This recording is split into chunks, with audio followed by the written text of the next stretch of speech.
Boa noite a todos. Parabéns a Dora e as colegas que já participaram, a todos bem-vindos, né? Quando a professora Ivana me convidou no passado, creio que foi no final de 2018, né? Nós viemos conversando sobre a proposta de trabalhar esse contexto da felicidade até de uma maneira disciplinar. Para quem não me conhece, eu estou à frente aqui da Pró-Reitoria Acadêmica do Claretiano Centro Universitário em Rio Claro e eu sempre tive, na minha perspectiva, um horizonte de humor, de trabalhar a alegria, a felicidade. Afinal de contas, né, o nosso salário é o mesmo, sorrindo ou chorando, não vai mudar. Um diretor antigo meu me dizia que, quando eu trabalhei no mercado financeiro, ele falava sempre assim, olha, quando você for contratar uma nova pessoa, contrate as pessoas bonitas, né? Afinal de contas, o salário é o mesmo, então por que contratar as feias? E assim, eu achava de uma grosseria, mas ao mesmo tempo eu entendia o bom humor que estava por detrás daquilo, que era uma maneira muito sutil, sublime, de descarregar aquele ambiente financeiro que um banco traz. E com aquilo eu comecei a espelhar, e quando assumi aqui a parte acadêmica da faculdade, eu via nos desenhos e nos ensaios que a professora Ivana, no primeiro bate-papo, com tanta resiliência toca, que eu acho que a felicidade deve permear em todas as etapas da nossa vida, como se fosse um norte, né? E eu estou batalhando nesse cenário para considerar uma proposta. Vocês sabem muito bem, em Harvard, recentemente, uma professora lançou o projeto de uma disciplina de felicidade, foi uma das disciplinas que tiveram maior sucesso. Em Brasília também, no Instituto de Engenharia, foi lançada uma disciplina transdisciplinar nos cursos de exatas, e isso tem se caracterizado como um instrumento descobridor. Então, eu sou muito grato de poder fazer parte dessa equipe de pesquisadores, de pensadores que nos transmite tanto conhecimento e tanta coisa boa. Eu queria falar um pouco sobre a realidade daquilo que vocês colocaram aí sobre estresse, sobre a esperança nesses momentos desafiadores e o quanto isso tem um impacto no humor. Eu vejo a professora Dora, eu venho da gestão e ela fala da pirâmide de Maslow, por exemplo, quanto nós temos nessa característica de superar um nível para começar a pensar o nível subsequente. E o que são esses níveis, por exemplo, da pirâmide de Maslow nesse momento, quando a gente olha para um cenário onde nós temos cada vez mais pessimismo, notícias ruins. É impossível, eu acho que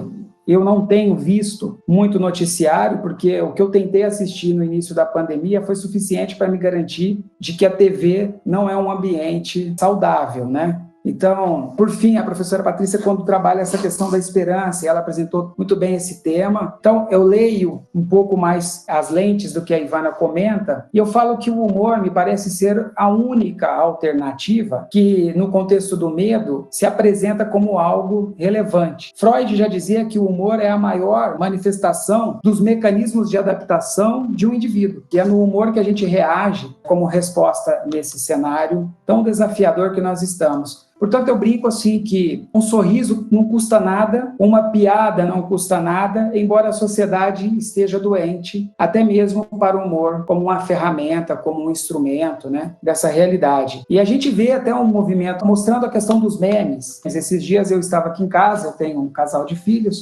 de 11, Bernardo e a Beatriz, com 6 anos, se preparando para as aulas remotas. E é muito engraçado da maneira como eles estão enfrentando isso. O Bernardo, com 11 anos, numa perspectiva toda séria, tentando levar esse cenário da aula, na medida do possível, como se estivesse dentro da escola. E a Beatriz, com 6 anos, na autodocência, visual com os colegas que há tanto tempo não se veem, né? E no momento em que o Bernardo participa da aula, que abre o microfone para ele, eu fiquei olhando as reações. E ele já tão adaptado com 11 anos a uma realidade que eu, pelo menos, eu me considero ainda um analfabeto digital, né? Mas eu vejo essa leitura, quando eu olho para a Beatriz, ela abrindo o microfone com o dedinho assim, a meia hora em pé, até que a professora pudesse notar que ela queria falar. Abre o microfone e ela expande a fala como se estivesse gritando embaixo de uma cachoeira, né? Mas numa inocência, eu e minha esposa vimos aquilo e rimos assim, gargalhando, né, da realidade. Então, eu fico preocupado quando a gente não consegue trabalhar essa leitura mais sutil de que o humor possa se caracterizar como uma condição. E eu acho que a estratégia hoje do humor e do bom humor, da questão da felicidade, da alegria, do sorriso, ela serve como um bálsamo para fugir um pouco dessa realidade cada vez mais pesada, num contexto imprevisível, porque é difícil se tomar decisão nesse cenário. A professora Ivana falou sobre a questão do caos e das dificuldades que é. Então,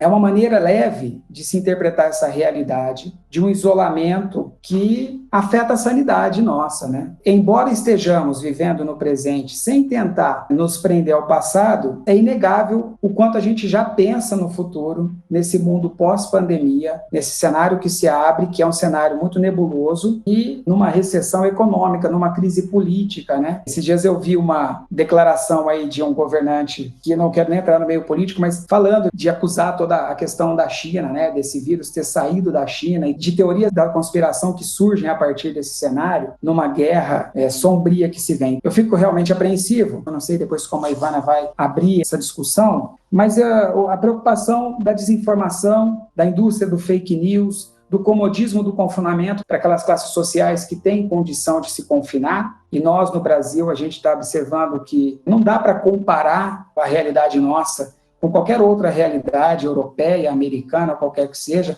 Somos um país de gigantes desigualdades e é muito trivial encontrar uma saída que modere de norte a sul o país, que seja efetiva. Por fim, assim, eu vejo essa busca do que a população entende como algo vinculado a essa opressão da crise, né? É uma situação que é muito particular, é muito pertinente e que, pelos contextos colocados, é preciso entender que esse estresse é passageiro, é preciso entender que a ansiedade do futuro da pós-pandemia só deverá ser vivida até lá, né? E, por fim, temos a esperança de que há uma luz no fim do túnel e que este grupo, por exemplo, que aqui se estabelece com a liderança da Ivana, é talvez um dos elementos que possa nos ajudar e nos auxiliar nessa seara. Por fim, né, é difícil falar sobre isso quando o corpo acusa essa tristeza que a gente tem, essa dificuldade que a gente tem de olhar sempre com as lentes do otimismo. Nós temos uma possibilidade muito grande de passar por essa crise como sendo a geração que está vivendo ela. Talvez, eu não sei ainda, é difícil, é prematuro dizer se nós seremos